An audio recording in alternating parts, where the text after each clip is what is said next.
Andrea Miller clutched her infant son tightly as police surrounded her home, turning a quiet suburban street into a scene of terror that no one could have imagined. The neighborhood of Westhaven had always been the kind of place people described as safe and uneventful. The kind of suburb where children played freely on the sidewalks and neighbors shared casual greetings across neatly trimmed lawns. Life there moved slowly, almost predictably, and many believed nothing truly frightening could ever reach such a quiet corner of town. Yet beneath the surface of this calm community was one house that would soon shatter that illusion. The small two-bedroom home on Brookfield Street, with its peeling white paint and sagging front porch, seemed unremarkable to passersby. But behind its doors, Andrea Miller lived a life very different from the peaceful image her neighborhood projected. Andrea was in her late 20s, a single mother raising her infant son in circumstances that grew more unstable with every passing week. Bills piled up faster than she could pay them,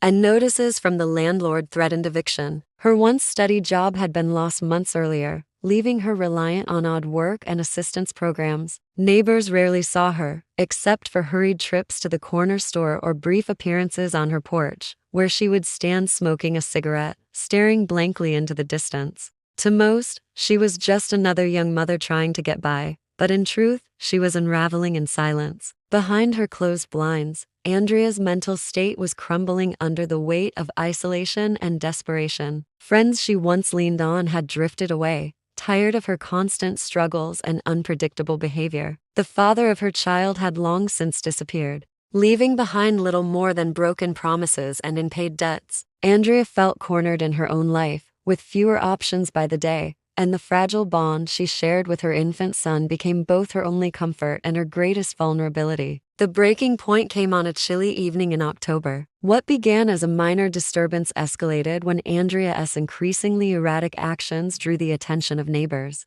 Calls to the police reported shouting, the sound of objects being thrown, and the unmistakable cries of a baby that seemed to cut through the night. Officers arriving at the scene expected a routine welfare check, but within minutes, the situation shifted into something far more serious. Andrea had locked herself inside, barricading the door, and refused all contact. The flashing lights of police cruisers soon lined the street, casting eerie colors across the quiet homes. Westhaven's calm was shattered, and the community would soon learn that what was happening behind Andrea's door was far more disturbing than anyone could have imagined. Inside the dimly lit house on Brookfield Street, Andrea clutched her infant son tightly, her body tense as she moved from room to room. The blinds had been drawn shut, leaving the rooms cloaked in heavy shadows broken only by the flicker of a lamp. Outside, the growing crowd of police and onlookers stood still, unsure of what might unfold. Officers spoke into radios, setting up barricades and forming a perimeter around the small property, careful not to make sudden moves that might escalate the tension.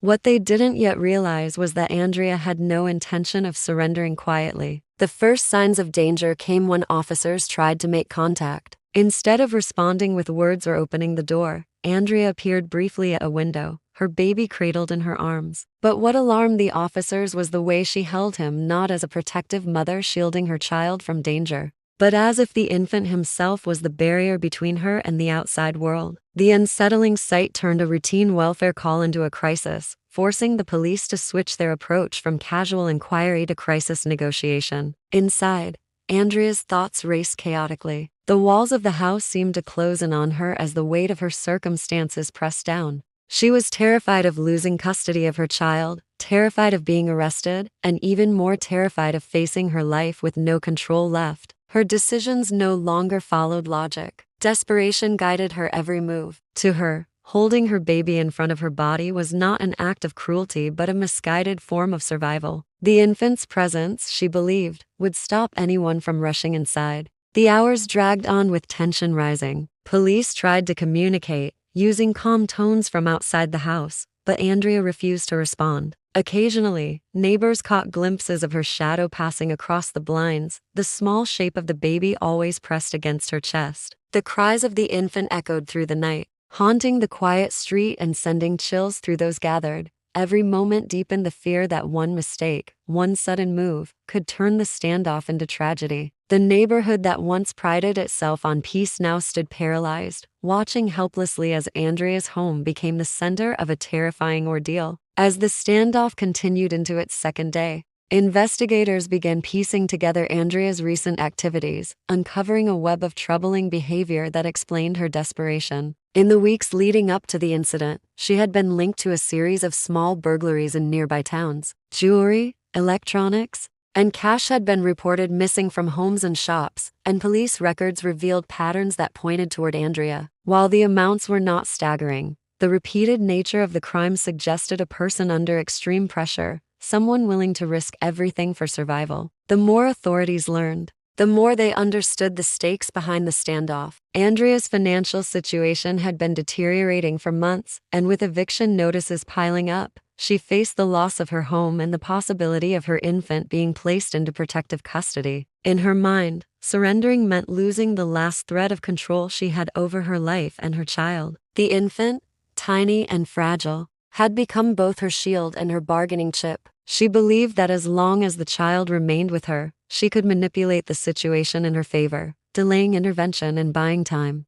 Even as police tried to talk to her, Andrea's mind was fragile, swinging between panic and careful planning. Being alone in her home had allowed fear and worry to grow out of control. She imagined threats where there were none and saw every police officer as an enemy, ready to take away the life she clung to. Every move she made inside the house was careful, meant to keep control while keeping her baby out of the officer's reach. Outside, negotiators worked hard, trying to earn her trust and get her to give up without anyone being hurt. They spoke calmly, always reminding her that the baby's safety was the most important thing. But Andrea's past small thefts, financial struggles, and fear of losing her child had created a dangerous situation. This standoff wasn't just about immediate danger. It was about a woman trapped by her life, unwilling to let go of the one thing she felt she still had. The tension in the neighborhood was strong. People whispered, wondering what could be happening inside. Parents held their children close, aware that even one mistake could cause tragedy.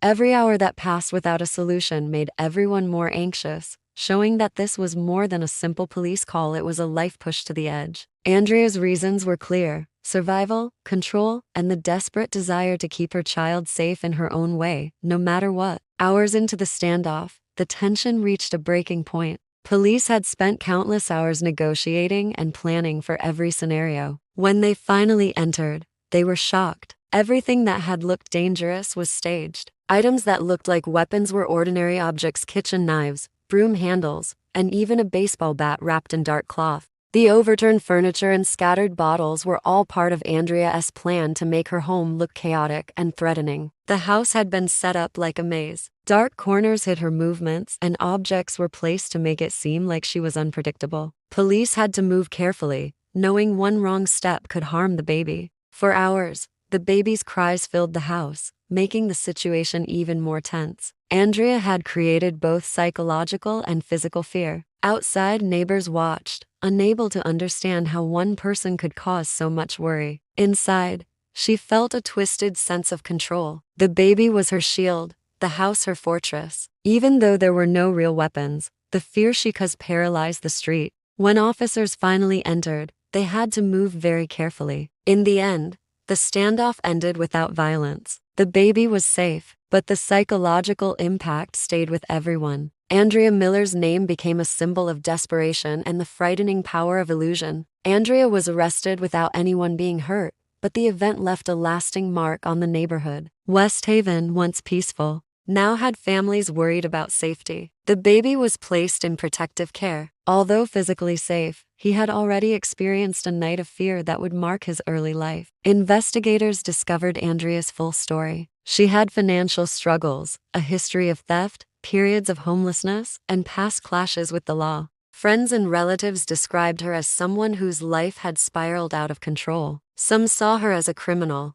others as a tragic figure. Her story was complex, a mix of personal mistakes and pressures she could not handle. Her trial attracted attention far beyond Westhaven. Court proceedings revealed her careful staging, her fear of losing her child, and her financial problems. The case raised questions about how society helps people in crisis and how desperation can push someone to dangerous choices. Life in Westhaven slowly returned to normal, but the memory of that night stayed. Parents held their children closer, neighbors watched more carefully, and the streets carried the memory of when safety had been only an illusion. Andrea Miller's story became a cautionary tale, showing that danger can hide behind ordinary doors and desperation can lead to terrifying actions. Even though the standoff ended without tragedy, the effects remained. The baby grew up with the story of a night when his life was at risk, and the community learned that ordinary life can be fragile, and fear, even if imagined, can have real, lasting consequences.